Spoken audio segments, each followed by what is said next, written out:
So hello everyone, कैसे हो दोस्तों। आज हम स्टार्ट करने जा रहे हैं वही part integration of rational function, जो कि पार्ट 1 में हमने कंप्लीट किया था। तो उसी को कंटिन्यू करते हुए उसके और भी फॉर्म्स हम आज देखेंगे। तो पिछले पार्ट में जिन्होंने नहीं देखा है वो मेरे साइंस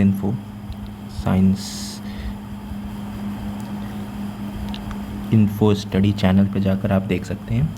वो कुछ ज़्यादा ख़ास नहीं था, वो एक बेसिक फॉर्म था जो कि एक स्क्रैच से हम स्टार्ट करते हैं इंटीग्रेशन के। तो ये स्टार्ट करने से पहले मैं उस वीडियो का एक ओवरव्यू आपको दे देता हूँ कि उस वीडियो में था क्या। तो उस वीडियो में ये था कि बेसिक फॉर्म था, जैसे हमारे सामने एक इंटीग्रल है। सपोज़ कर लीजिए हमारे सामने है dx/5x+6। अगर हमारे सामने ये इंटीग्रल है तो हम इसको सॉल्व कैसे करेंगे, क्योंकि इतने बेसिक फॉर्म्स में भी हमारे स्कूल के एग्ज़ाम्स और बोर्ड एग्ज़ाम्स में कभी कभार आ सकते हैं, बट ये बेसिक चीज़ें ये हमें आना चाहिए। तो इसको सॉल्व करने का तरीका मैंने बताया था आपको कि इसमें हम बेसिकली करते क्या हैं कि जो हमारे डिनोमिनेटर के फंक्शंस होते हैं इनको हम सब्स्टिट्यूट करते हैं। सपोज़ मान लीजिए आप कोई भी वेरिएबल ले सकते हैं, late t = 5x+6 and then हम इसे डिफरेंशिएट करेंगे। ये हो जाएगा dt = 5dx and then dt/5 = dx।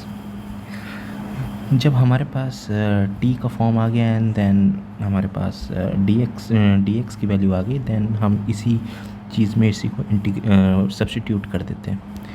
तो हमारा ये फॉर्म बन जाता है। dx की वैल्यू हमारी है dt/5, तो it will B dt/5 and 5x+6 को हमने t से सब्स्टिट्यूट किया है, तो हम यहाँ पर t रख देते हैं। अब इसको आगे अगर हम कंटिन्यू करें तो 5 को मैं बाहर निकाल देता हूँ, 1/5 इट विल बी dt/t। आगे देखा जाए तो 1/5 एंड नाउ 1/t dt। अब इसका 1/x dx का इंटीग्रेशन हम सभी जानते हैं, it will be log x। तो हमारा जो इंटीग्रेशन होगा +c।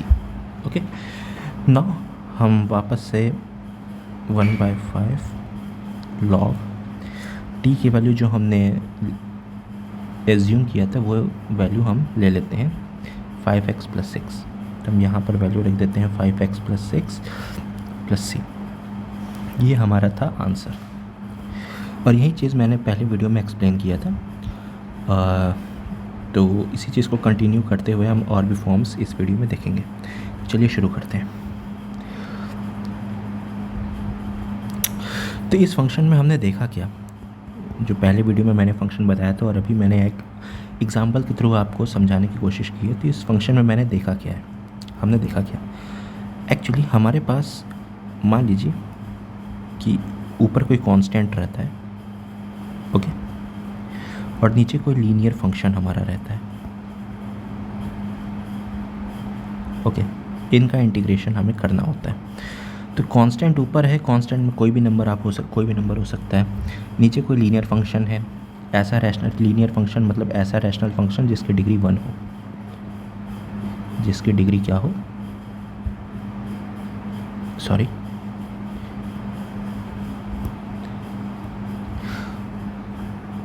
जिसकी डिग्री क्या हो, 1 हो।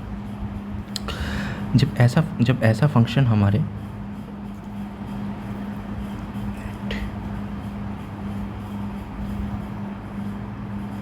ओके जब ऐसा फंक्शन हमारे डिनोमिनेटर में होता है और ऊपर कोई कांस्टेंट होता है, तो अक्सर आप देखेंगे कि जो हमारा जो आंसर होता है वो अक्सर लॉग में आता है, जैसे आपने इस एग्जांपल में देखा लॉगरिथम में। तो हमारा आंसर लॉग में आता है। अब इसी का कुछ एडवांस्ड वर्जन भी आ सकता है। सपोज़ हमारा एक इंटीग्रेशन है, मैं एक एग्जांपल के तौर पर लेता हूँ। Suppose x+1 / x² - 1 dx। Suppose ये एक इंटीग्रेशन है हमारा। अब आप कहेंगे कि आपके फॉर्म के हिसाब से ऊपर कांस्टेंट होना चाहिए, नीचे लीनियर फंक्शन होना चाहिए, तब हम ऐसा सब्स्टिट्यूट कर सकते हैं और फिर सॉल्व कर सकते हैं। इसमें तो कोई ऊपर कांस्टेंट है ही नहीं, यहाँ तो कांस्टेंट ही नहीं है, नीचे लीनियर फंक्शन ही नहीं है। अब क्या करें? तो देखिए थोड़ा सा लॉजिक्स आपको भी थोड़े लगाने पड़ेंगे। इसमें करना क्या है, सपोज़ x+1, नीचे जो हमारा x² - 1 है, ये एक बेसिक आइडेंटिटी है जो आप आई थिंक क्लास 6, 7, 8 में आप पढ़ते हैं। इसको हम फैक्टराइज कर सकते हैं x+1 x-1 में। ये एक आइडेंटिटी को शो करता है a² - b² that will B a+b and a-b। Okay, now अगर मैं इसको फैक्टराइज करूँ x+1 एंड x-1 dx, मैं देखूँगा कि ये दो फंक्शंस हमारे कट हो रहे हैं। जब ये दो फंक्शंस कैंसिल आउट हो गए then it will be 1 - x and dx। अब आप इस फंक्शन को गौर से देखिए, और जो मैंने फंक्शन बताया था कि ऊपर हमारा कांस्टेंट है, नीचे हमारा एक लीनियर फंक्शन है। अगर मैं इस चीज़ को मैं देखूं तो ये पूरी तरीके से ये फॉर्म इस इंटीग्रल फॉर्म को शो कर रहा है, और सेम वही मेथड है जो हमने यहाँ किया है सब्स्टिट्यूट करके। इसमें भी आप यही चीज़ कर सकते हैं कि आप t को जो है x-1 एज्यूम कर सकते हैं, and then you will get dt and dx, and आप इसी में आप पुट कर दीजिए। जैसे मैं ये भी करके बता देता हूँ आपको।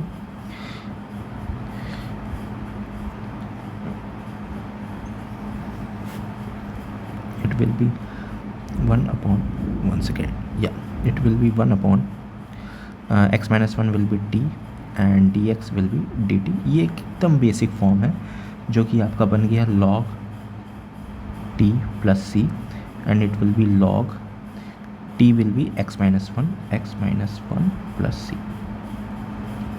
ये आपका आंसर हो जाएगा। तो इसके थोड़े थोड़े फॉर्म्स चेंज हो सकते हैं, आपको इसमें थोड़ा सा ध्यान देना पड़ेगा, बट ओवरऑल देखा जाए तो अगर आपका ये फंक्शन है, अगर आपका ये फॉर्म है, तो आप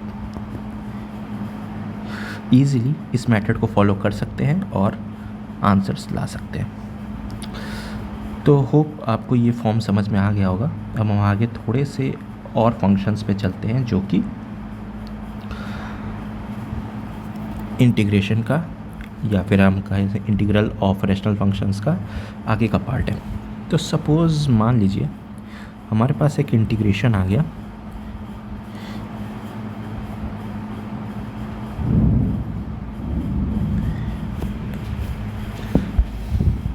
(1/(x² + 5x + 6) and that will be dx। अब इस चीज़ को कैसे इंटीग्रेट किया जाए? ऊपर तो कांस्टेंट है, बात सही है, नीचे हमारा एक लीनियर फंक्शन है, तो अब इस चीज़ को कैसे इंटीग्रेट किया जाए? अब इस चीज़ को इंटीग्रेट करने का एक सिंपल सा ये तरीका होता है। देखिए, पहला मेथड ये हो सकता है आपका कि जो हमारे डिनोमिनेटर के फंक्शंस होते हैं, जो हमारे डिनोमिनेटर के फंक्शंस हैं, उसको आप कंप्लीटिंग द स्क्वायर मेथड कीजिए। अभी मैं बताऊंगा कंप्लीटिंग द स्क्वायर मेथड कैसे होता है। जिनको नहीं पता, ये बेसिक चीज़ें जो आपको आनी चाहिए, क्लास 7th 8th में ये सब चीज़ें बताई जाती है, बट ठीक है, चलिए अगर नहीं आता है तो मैं आपको बता देता हूँ एक एग्जांपल के थ्रू करके। कंप्लीटिंग द स्क्वायर मेथड, दूसरी जो चीज़ होती है कि जब कंप्लीटिंग द स्क्वायर मेथड हो जाता है देन आपको इंटीग्रेशन का एक फॉर्म लगाना पड़ता है, इंटीग्रेशन फॉर्मूला, सॉरी नहीं, after the completing the square method you will use substitution method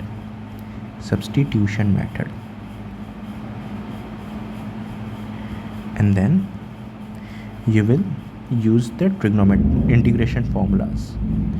See? Integration formulas, जो इंटीग्रेशन हमारे बेसिक फार्मूलाज हैं, जो कि हम आगे फॉर्म्स पढ़ेंगे तो हम सारे फार्मूलाज को रिवाइज करते हुए जाएंगे, तो उन बेसिक फार्मूलाज को आप यूज़ करेंगे यहाँ पर। जैसे कि मैंने पहला एग्जांपल लिया है इंटीग्रेशन 1/(x² + 5x + 6), इसको अगर हमें इंटीग्रेट करना हो तो हम कैसे करेंगे? ठीक है, हम आगे बढ़ते हैं, इसी को आगे बताता हूँ मैं कि किस तरीके से किया जाए।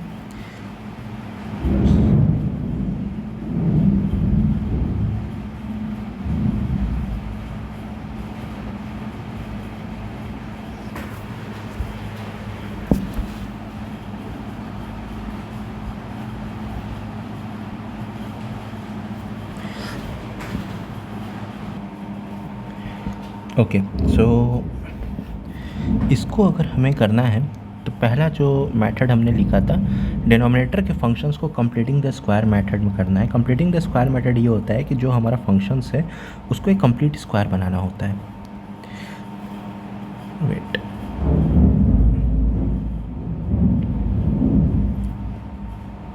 हाँ, दैट विल बी ग्रेट।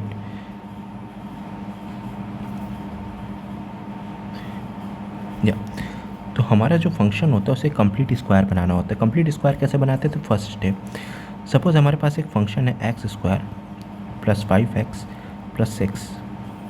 अब इसे कंप्लीटिंग एक कंप्लीट स्क्वायर बनाना है। ओके, तो हम ये कर सकते हैं x square 2.5/2x and then it will be 5/2 का स्क्वायर माइनस 5/2 का square and then plus 6।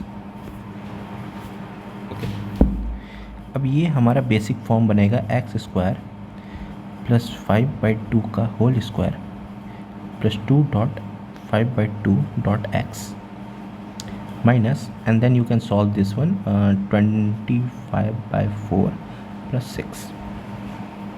You can see this is a square and what is that? This is b square plus 2ab.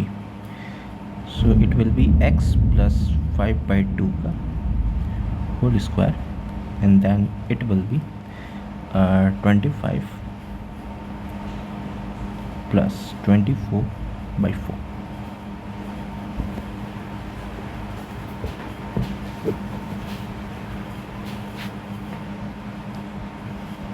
It will be x plus 5/2 square minus 1/4. All right. Then जब ये completing the square method हो चुका है तो इसको मैं यहाँ पे सब्स्टिट्यूट करता हूँ। Okay,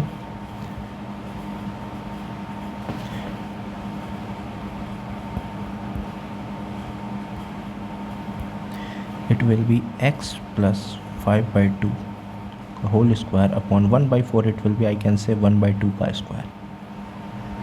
All right. Now अब हम यही कर सकते हैं कि इस x plus 5/2 को हम सब्स्टिट्यूट करते हैं किसी भी एक वेरिएबल से, t is equal to x plus 5/2. Now on differentiating both the sides it will be dt is equal to dx. Okay, अब सिंपली इस क्वेश्चन में आप रख दीजिए dt upon x plus 5/2, x plus 5/2 it will be t, then t square upon 1/2 का whole square. ये एक basic form है। अब यहाँ पे आपके इंटीग्रेशन के कुछ फॉर्मूलाज आपको याद होने चाहिए और आपके शायद रिवाइज भी। वो फॉर्मूला है, मैं यहाँ पे साइड में लिखता हूँ। सपोज़ हमारे पास एक इंटीग्रेशन है d x upon x square minus a square is equal to, ये एक आइडेंटिटी है आपके NCERT बुक्स में, आप किसी भी बुक्स में देखेंगे इंटीग्रेशन चैप्टर में ये सब फॉर्मूलाज आपके मेंशन रहते हैं। दैट विल बी 1/2 है ln, it will be log x minus a upon x plus a plus c. इस फॉर्मूला को आप यहाँ यूज़ कर सकते हैं। दैट विल बी, जैसे हमारा बेसिक फॉर्म है ये चीज़, तो इस फॉर्मूला को अगर मैं यहाँ पे यूज़ करता हूँ सो 1/2 into A will be 1/2। Now ln x it means t minus 1/2 upon t plus 1/2 and then plus c. Okay, now it will be cancel out. Now it will be ln wait a second, yeah, it will be ln जितनी बार भी line draw कर रहा हूँ टेढ़ा ही हो जा रहा है, सॉरी, ड्राइंग थोड़ी सी ख़राब है मेरी, एडजस्ट कर लीजिएगा आप लोग।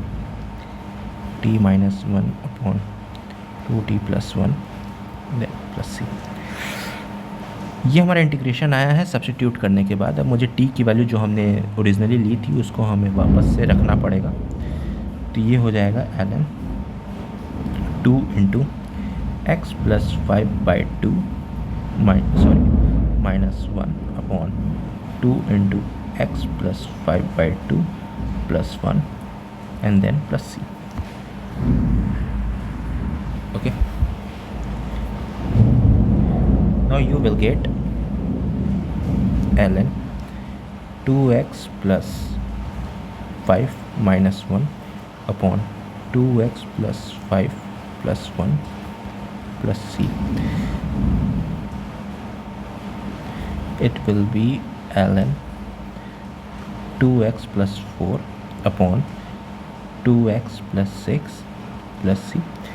अब इसके आगे भी हम थोड़ा सा मॉडिफाई कर सकते हैं अपने आंसर से. 2x plus 2x plus 3. माफ़ कीजिएगा बैकग्राउंड वॉइस के लिए, क्योंकि मौसम थोड़े ख़राब है, क्या किया जाए. अब मौसम को तो नहीं रोक सकता हूँ ना मैं. Plus c, that will be your answer. Okay, so ये हमारे आंसर है अगर मुझे इस टाइप के क्वेश्चंस आते हैं तो. अब इस टाइप का फॉर्म क्या है. अब देखिए कुछ लोग यहाँ पर हैं कहेंगे कि इसके लिए तो हम लोग सिंपल सा, अगर देखा जाए तो सिंपल सा आप यहाँ पे पार्शियल फ्रैक्शन का कॉन्सेप्ट यूज़ कर सकते थे.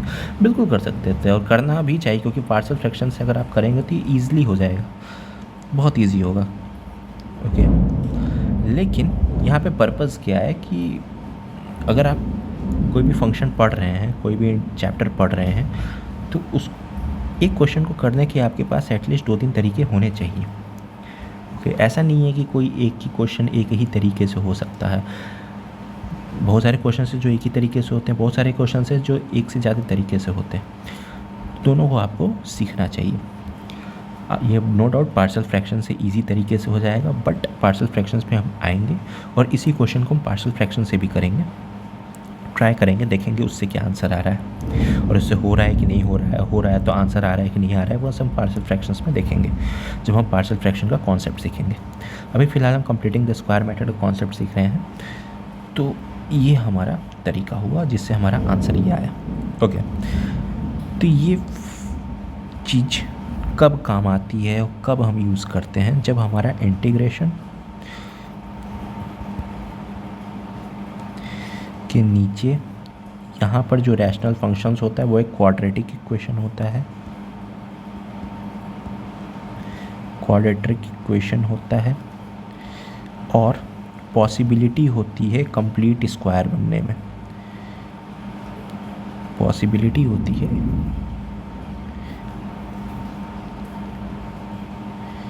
कि हमारा जो फंक्शन है, पॉसिबिलिटी होती है कि हमारा जो फंक्शन है वो एक कंप्लीट स्क्वायर में कन्वर्ट हो सके. ओके, ऊपर हमारा कांस्टेंट रहेगा अगर, नो डाउट ये कोई प्रॉब्लम इशू नहीं है, ये तो अच्छा ही होता है, ऊपर कांस्टेंट रहता है तो हमारे लिए बोनस हो जाता है ये. तो हाँ, अगर ऐसा फॉर्म है तो हम ये तरीका अपना सकते हैं. ठीक है, अब आते हैं थोड़े से डिफरेंट फॉर्म पे. अब इसके लिए मैं आपके लिए मैं क्वेश्चंस यहाँ पे कुछ क्वेश्चंस लिख दे रहा हूँ जो कि आई थिंक आपको ट्राई करने चाहिए. जैसे आप वीडियो पॉज करके आप इसे ट्राई कीजिए, बन रहा है तो अच्छी बात है, नहीं बन रहा है तो फिर से आप कॉन्सेप्ट रिवाइज़ कीजिए इस चीज़ को. मैं तो यही सजेस्ट करूँगा, क्योंकि math is a subject of practice. जैसे मैं पहला क्वेश्चन यहाँ पर लिखता हूँ, इंटीग्रेशन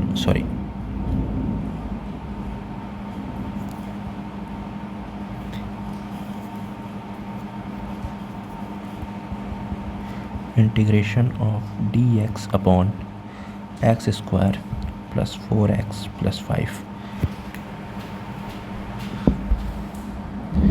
नेक्स्ट क्वेश्चन है integration is equal to dx upon x square plus 7x plus 8. Integration of dx upon 2x square 3x plus 4. आप इन फंक्शंस को ट्राई करके देखिए आपसे बन रहा है कि नहीं बन रहा है. नहीं बन रहा है तो फिर से कॉन्सेप्ट रिवाइज कीजिए, फिर से आप देखिए कि कैसे सॉल्व किया गया है. बन रहा है तो अच्छी बात है, हम दूसरे कॉन्सेप्ट की तरफ बढ़ते हैं. अब हमारा जो दूसरा फॉर्म है वो बहुत इजी फॉर्म है, वो कुछ है नहीं, जो हमने पढ़ा है उसी का एक टाइप कह सकते हैं, एक एग्जांपल कह सकते हैं, लेकिन मैं आपको फॉर्म्स बता दे रहा हूँ जो कि बोर्ड्स में या तो आपके स्कूल के एग्ज़ाम्स में पूछे जा सकते हैं और कभी कभार एडवांस कॉन्सेप्ट्स में भी इसका काम हो आ जाता है। अब हमारा जो दूसरा फॉर्म है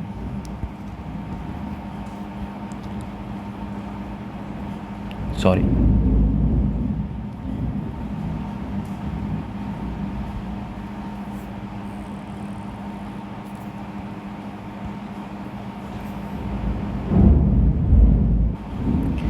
या अब हमारा जो दूसरा फॉर्म है वो है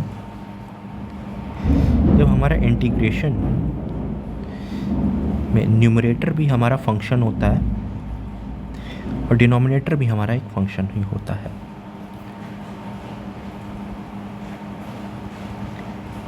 okay, something like fx by gx dx। अगर हमारा ऐसा फंक्शन होता है तो इस केस में हम क्या करेंगे, तो इसमें बहुत सारे वेराइटीज़ हैं, बहुत सारी पॉसिबिलिटीज़ हो सकती हैं।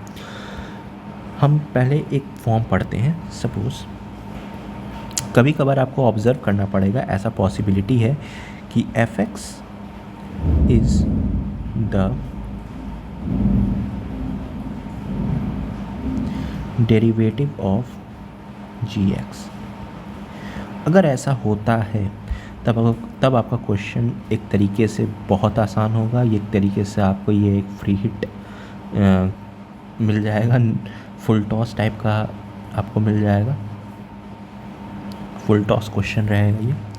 इसका एक एग्ज़ाम्पल के तौर पर मैं आपको दिखाता हूँ कि कितना आसान तरीका होता है ये।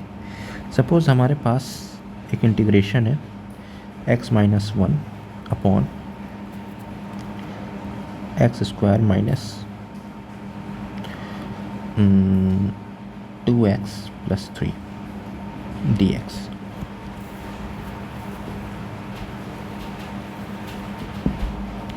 सपोज़ हमारे पास ये एक इंटीग्रेशन, एक फंक्शन है जिसे हमें इंटीग्रेट करना है। अब यहाँ पर ऑब्ज़र्व करने वाली बात है कि अगर हम देखें तो fx है हमारा x-1 और gx है हमारा x² माइनस 2x + 3। ओके, अगर मैं gx को डिफ्रेंशिएट करता हूँ, okay, just like d/dx of gx, अगर मैं ये करता हूँ तो it will B d/dx of x² minus 2x + 3। अगर आप इसे डिफ्रेंशिएट करेंगे तो it will be 2x - 2। Okay, अब इसको गौर से देखा जाए तो g' ये है हमारा 2x - 2। इसे गौर कीजिए आप, ये एक तरीके से, ये अगर मैं 2 कॉमन निकाल लूँ तो ये 2x - 1 नहीं बनेगा। इसको मैं ऐसे नहीं लिख सकता हूँ 2x - 1, x - 1 will be fx। तो मैं इसको ऐसे नहीं लिख सकता हूँ 2 into fx, 2 times of fx। It means 2 times of fx is the derivative of g'(x). I can say that, right? It means 2 into fx is d/dx of gx। मतलब overall देखा जाए अगर तो fx gx का derivative है। अगर ये condition satisfy होती है तो आपका क्वेश्चन बहुत आसान है, इसमें कुछ करना ही नहीं है, अब आपको सब्स्टिट्यूट करना है बस। देखिए कैसे करना है। क्वेश्चन हमारा क्या था भाई, ये था, ठीक है। क्वेश्चन को मैं लिखता हूँ,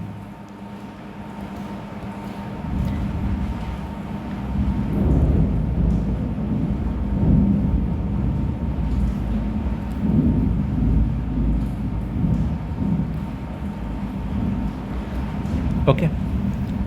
अब देखिए इसमें हम क्या कर सकते हैं, इसमें हम सिंपल सा तरीका ये अपना सकते हैं कि let t is equal to x² minus 2x + 3।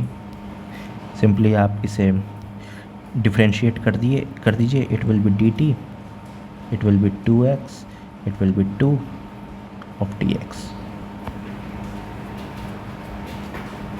Right. अब हम ये कह सकते हैं कि d t is equal to x minus one d x, it means d t by two is equal to x minus one d x. अब आप देखिए x minus one d x, x minus one d x, D t by to की इसकी value कितनी है, D t by to, और नीचे आपको बस पुट कर देना है। ये तो हमारा हो जाएगा डी टी अपॉन टू, और ये हो जाएगा हमारा टी। ओके, अगर मैं वन बाई टू को इंटीग्रेशन के बाहर निकालूं, it will be d t by t, see how much simple is that, it will be one by two l n t plus c. अब देखा जाए इसका one by two l n, अब t की value मेरी हमने क्या माना था, x square minus two x plus three plus c, and that will be your answer. C how much easy is that. Okay, अगर आपका, लेकिन कब आपको फॉर्म्स ध्यान देना पड़ेगा कि अगर आपका जो डिनोमिनेटर का जो फंक्शन है वो आपके उसका डेरिवेटिव जो है ऊपर का न्यूमरेटर का फंक्शन होना चाहिए। अगर ऐसा फॉर्म है, आपको बस ये ऑब्ज़र्व करना है, it is the game of observation. अगर आपको ऑब्ज़र्व करना है, अगर आप ऑब्ज़र्व कर लेते हैं और ऐसा फॉर्म पाते हैं, तब ये फुल टॉस है आपके लिए। Okay, that will be your solution. ये एक फॉर्म है हमारा।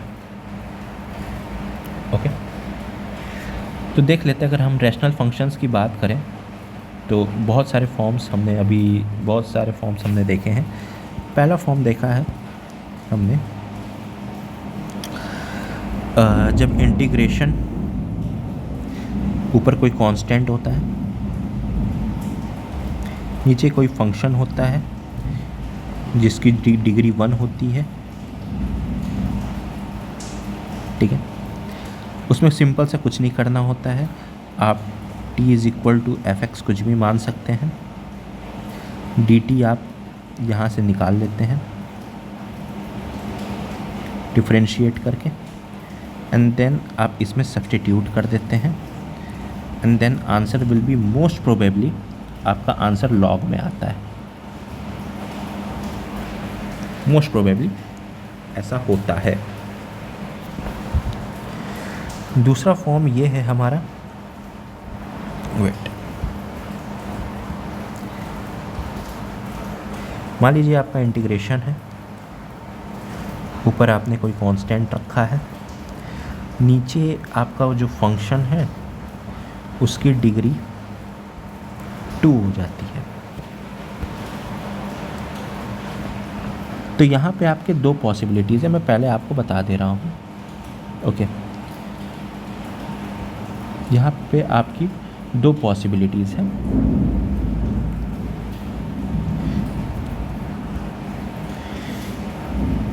पहली, या तो आप completing the square method use करो,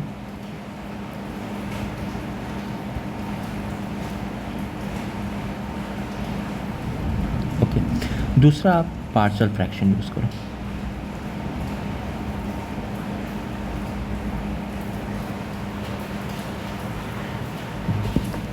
पार्शियल फ्रैक्शन का कॉन्सेप्ट हम आगे पढ़ेंगे, ये हम आगे पढ़ेंगे। कंप्लीटिंग द स्क्वायर मेथड में अभी आपको बता चुका हूँ, आप उस मेथड को भी अप्लाई करेंगे तो आंसर, मेरे ख्याल से मुझे ऐसा लगता है कि कंप्लीटिंग द स्क्वायर मेथड थोड़ा सा लेंदी है पार्शियल फ्रैक्शन के मुकाबले, अगर इस फॉर्म का क्वेश्चन है तो, क्योंकि पार्शियल फ्रैक्शन थोड़ा सा ईजी पड़ेगा। जब मैं आपको सारे फॉर्म्स बताऊँगा पार्शियल फ्रैक्शन के, तब आप खुद ही महसूस करेंगे कि partial fraction will be little bit much easier in this form of questions. Okay, तो हमारे दो तरीके थे। तीसरा जो फॉर्म था हमारा,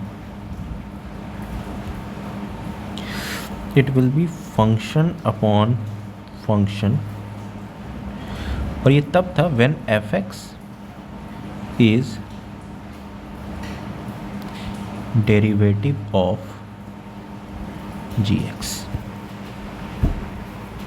ये थर्ड फॉर्म था, when f x is derivative of g x. अब इस लाइन को थोड़ा ध्यान से देखिएगा, देखिए छोटी छोटी चीज़ें हैं, उससे आपको पता चलता है कि आपके कॉन्सेप्ट्स कितने क्लियर हैं। जब मैं ये कह रहा हूँ कि f x is the derivative of g x, it means जो एफ एक्स की जो डिग्री होगी वो जी एक्स से कम होगी। ओके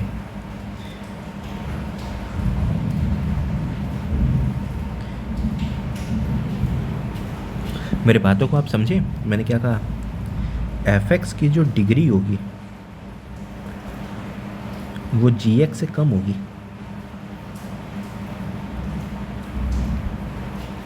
ओके फॉर एग्जांपल के तौर पर अगर मैं पिछला वाला क्वेश्चन ही देखूं, देखिए ये क्वेश्चन था हमारा।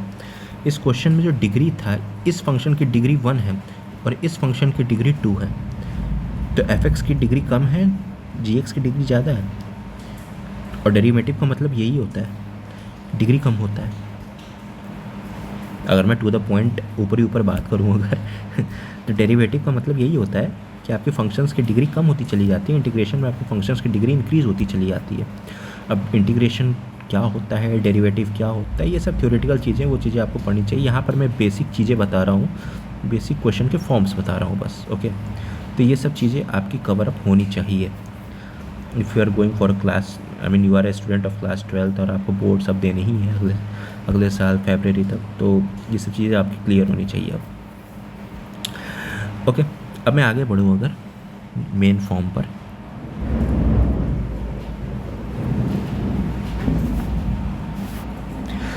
देखिए ज़रूरी नहीं है कि एफ एक्स हमेशा ही डेरिवेटिव हो जी एक्स का। ये लाइन हर क्वेश्चन पे फॉलो नहीं होता है। आप समझ रहे हैं बात को कि मैं क्या कहना चाह रहा हूँ? हमारे पास ये क्वेश्चन है, जैसे मान लीजिए I is equal to 2x minus 1 upon x square minus x minus 6 और टी एक्स। सपोज़ हमारे पास ये क्वेश्चन है, आप मान लीजिए। ओके तो अगर देखा जाए तो ऊपर भी हमारा फंक्शन है, नीचे भी हमारा फंक्शन है। आप कहेंगे कि इसमें तो हम ये वाला थर्ड फॉर्म लगा सकते हैं, बिल्कुल लगा सकते हैं। आप देखिए तो अगर t is equal to x square minus x minus 6, अगर मैं डिफ्रेंशिएट करता हूँ तो ये हो जाएगा 2x माइनस 1। आप देख सकते हैं बिल्कुल बिल्कुल बना है, आप एकदम लगा सकते हैं। ओके बिल्कुल लगा सकते हैं आप थर्ड फॉर्म। ये जो थर्ड फॉर्म है आप बिल्कुल इस क्वेश्चन पे अप्लाई कर सकते हैं। लेकिन सपोज़ मैं एक क्वेश्चन और लिखता हूँ यहाँ पर,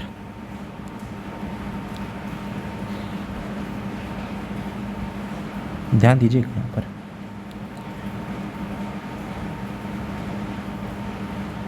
ओके अब आप ध्यान दीजिए कि इस फंक्शन का डेरिवेटिव ऊपर वाला नहीं है, इस फंक्शन का डेरिवेटिव ये नहीं है। अब इस केस में क्या किया जाए?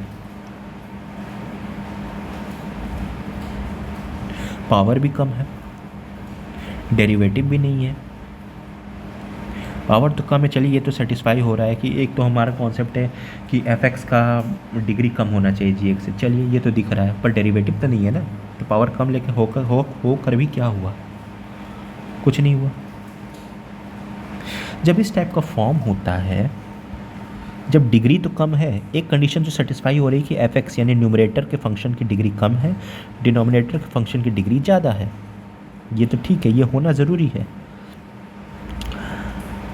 लेकिन अगर डेरिवेटिव नहीं है एफ एक्स यानी न्यूमरेटर का फंक्शन नीचे के फंक्शन है, डिनोमिनेटर के फंक्शंस का डेरिवेटिव नहीं है, उस केस में हम पार्शियल फ्रैक्शन का यूज़ करते हैं।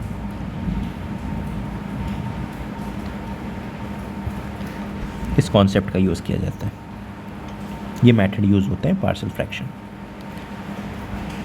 ओके अब ये पार्शियल फ्रैक्शन कैसे होते हैं, क्या होते हैं, डिनोमिनेटर के कौन से फंक्शंस पे कौन सा मेथड हम लगाते हैं, ठीक है, अब हम ये सब जानेंगे। तो मैं अभी आपको एक बेसिक फॉर्म बता रहा हूँ पार्शियल फ्रैक्शन का। ओके सपोज़ हमारे पास इंटीग्रेशन है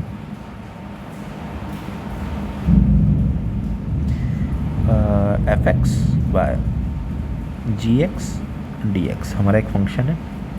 इफ़ जी एक्स हमारा ए एक्स प्लस बी होता है,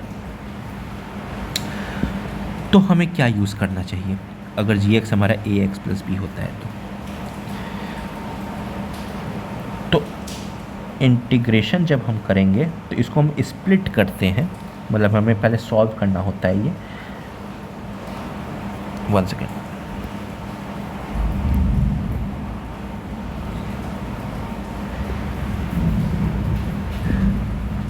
a upon a x plus B के फॉर्म में। इफ जी एक्स हमारा ए एक्स प्लस बी का पावर के होता है,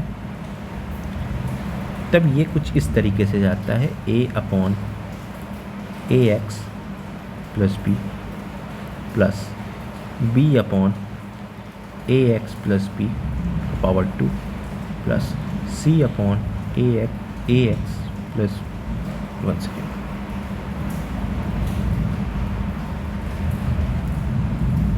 ए एक्स प्लस बी का पावर 3 एंड सो ऑन। ठीक, कहाँ तक जाता है? z upon a x plus b का पावर के तक।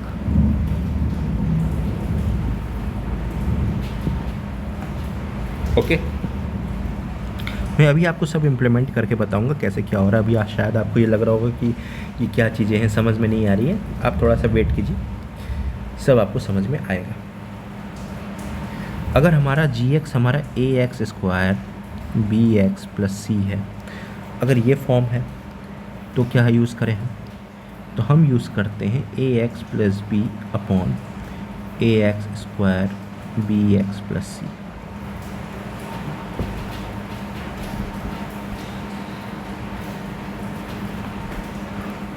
इफ़ हमारा जो फंक्शन है वो a x square b x plus c का होल का पावर के रहा, तो हम लोग क्या यूज़ करेंगे? तो हम लोग a one x b one upon a x square b x plus c plus a two x b two upon a x square b x plus c का whole square and then so on. Okay, ये सारे denominator functions की बात की गई है। अब ये सब है क्या? ठीक है, ये सब मैं आपको एक एग्जांपल के थ्रू बता रहा हूँ जिससे आपको क्लियर पिक्चर मिलेगा। सपोज़ मैंने पिछला ही क्वेश्चन लिया था, I think 3x plus 11 upon x square minus x minus 6, I think ये लिया था मैंने, यस। ओके, ठीक है, अब इसको मुझे सॉल्व करना है। ओके, पहले मैं देख रहा हूँ, पहला मैंने चेक किया कि यस एफ एक्स की जो डिग्री है वो लेस है जी एस की डिग्री से। ओके, पहला कंडीशन दैट इज़ ट्रू। दूसरा कंडीशन ये है कि f x is not equal to denominator derivative of g x. Okay, अगर ये कंडीशन सेटिस्फाई हो रहा है it means partial fraction applied.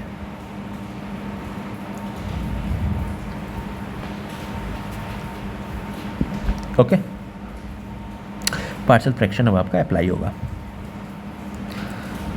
अब ये फॉर्म देखिए, ध्यान से देखिए इस फॉर्म को। ये जी एक्स है ना हमारा, g x is equal to x square minus x plus 6, that will be your g x. ये किस फॉर्म से मैच कर रहा है? ऊपर मैंने 4 फॉर्म लिखे हैं, ये मैंने 4 फॉर्म लिखे हैं। अगर देखा जाए तो g x is equal to a x square plus b x plus c, इससे मैच हो रहा है। ओके, तो मैं यहाँ ये क्या, मैं यहाँ ये करता हूँ, आदमी बोलते बोलते गड़बड़ा आ जाता है। मैं यहाँ ये करता हूँ 1 अपॉन, क्योंकि ये डिनोमिनेटर में है तो डिनोमिनेटर मैंने लिख लिया अपॉन। अब देखिए किस में ब्रेक हो रहा है? ये ब्रेक हो रहा है a x plus B upon this. आप इसी चीज़ को यहाँ पर इम्प्लीमेंट कर दीजिए। ए एंड बी एक हमारे रैंडम कांस्टेंट है, capital A and B, A x plus B upon नीचे आपने जो लिखा है उसी चीज़ को आप लिख दीजिए।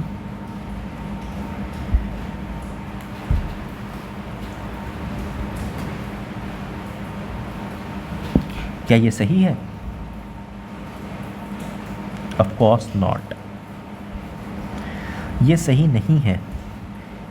अब जैसे मैंने बताया आप उसी में चले गए। देखिए, आपको पहले डिनोमिनेटर के इस फंक्शन को ऑब्ज़र्व करना होगा। अगर पॉसिबिलिटी है फैक्टराइज होने की या डिग्री कम करने की या सिंपलर फॉर्म में जाने की, आप वो कीजिए।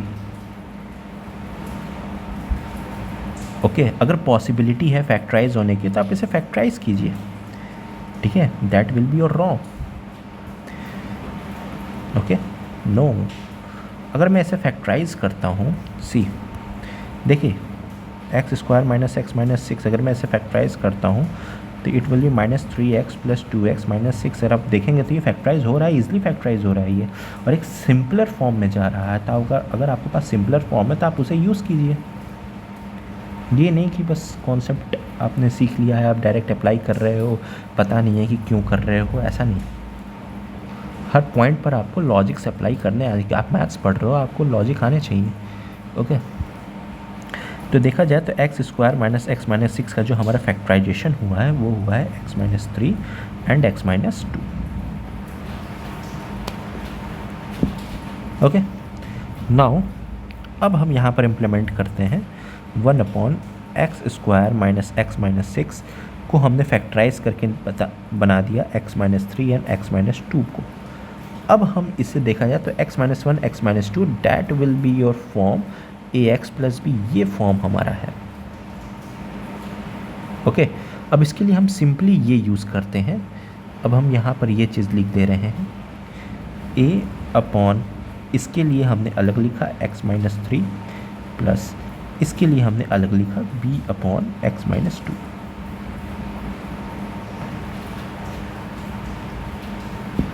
अब हम अगर आगे बढ़ें इसमें,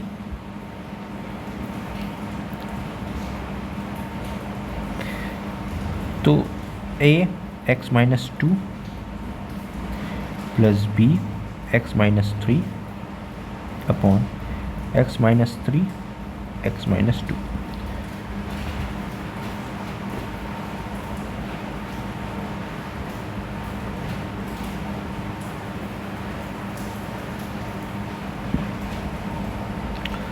सॉरी, यहाँ पर हमने एक चीज़ मिस्टेक लिखी, आप ध्यान दीजिए, यहाँ प्लस है, हमने यहाँ माइनस कर दिया। ओके,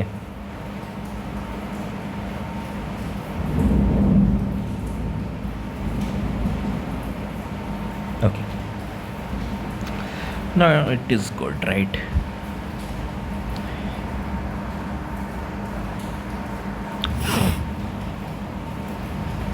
अब हम इसे कैसे सॉल्व करें?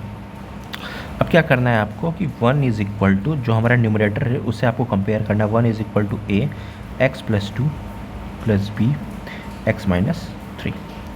देखिए, आप इसे सॉल्व भी कर सकते हैं, आप इसको रीअरेंज कर आप ए प्लस बी के फॉर्म में आप लीनियर इक्वेशन 2 वेरिएबल बन सकता है और वहाँ से आप सॉल्व करके ए की वैल्यू निकाल सकते हैं, बी की वैल्यू निकाल सकते हैं, वो कर सकते हैं। शॉर्टेस्ट मेथड ये है कि सपोज़ मैं पहला केस लेता हूँ, केस 1। मैं अगर x की वैल्यू 3 रखता हूँ तो क्या होगा? a it will be 3 plus 2 and it will be 0। 3 minus 3 0 and it will be 0। तो ये हमारा आ जाएगा 1 is equal to 5a। It means a is equal to 1/5।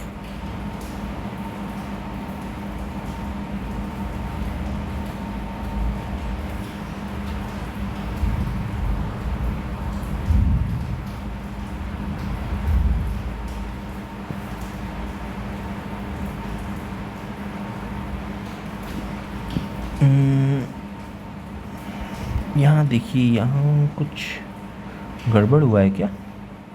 Okay okay okay okay okay, हमारा न्यूमरेटर 3x प्लस 11 था। Correct. मुझे लग ही रहा था कुछ गड़बड़ हो रहा है ये। ऑलराइट, न्यूमरेटर तो हम 3x प्लस 11 रखेंगे, न्यूमरेटर हम 3x plus 11। Okay okay,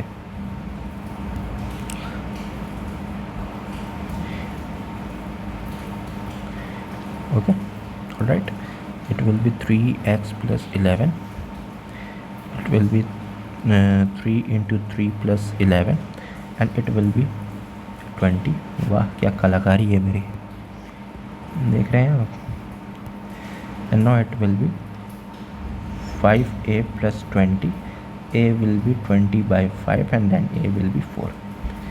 a की वैल्यू क्या आ चुकी है 4। नाउ सिमिलरली अगर मैं केस सेकंड की बात करता हूँ, मैं x की वैल्यू -2 रख के देखता हूँ, तो 3 × -2 + 11, a विल बी 0। आप खुद कैलकुलेट कर सकते हैं। b is equal to -2 - 3। ये हो जाएगा -6 + 11, it will be -5b। Now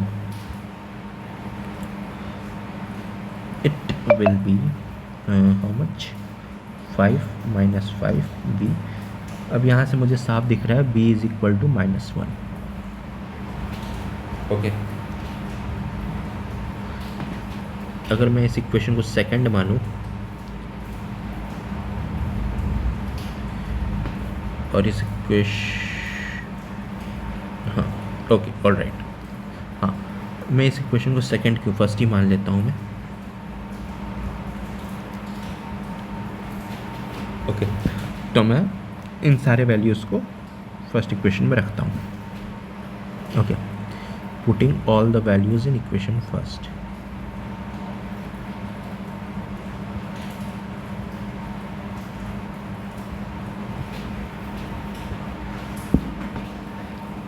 तो हमारा जो इंटीग्रल होगा वो था हमारा a/x - 3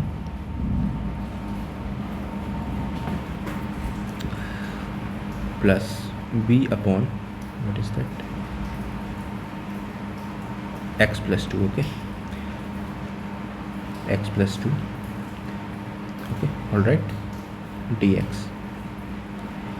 अगर मैं वैल्यूज पुट करता हूँ तो आप देखिए a what will be the value 4, x - 3 dx -1/x + 2 dx। b की वैल्यू -1 है, हमने b की वैल्यू -1 रखूँगा तो ये प्लस माइनस में कन्वर्ट हो जाएगा and 1। Okay, now this is as simple as that. अगर भी देखा जाए तो 4 dx/x - 3 dx/x + 2। अब ये आपके लिए बहुत इजी हो गया है। अगर आप प्रैक्टिस करेंगे तो आपको आंसर मिल जाएगा ln x - 3 ln x + 2 + c।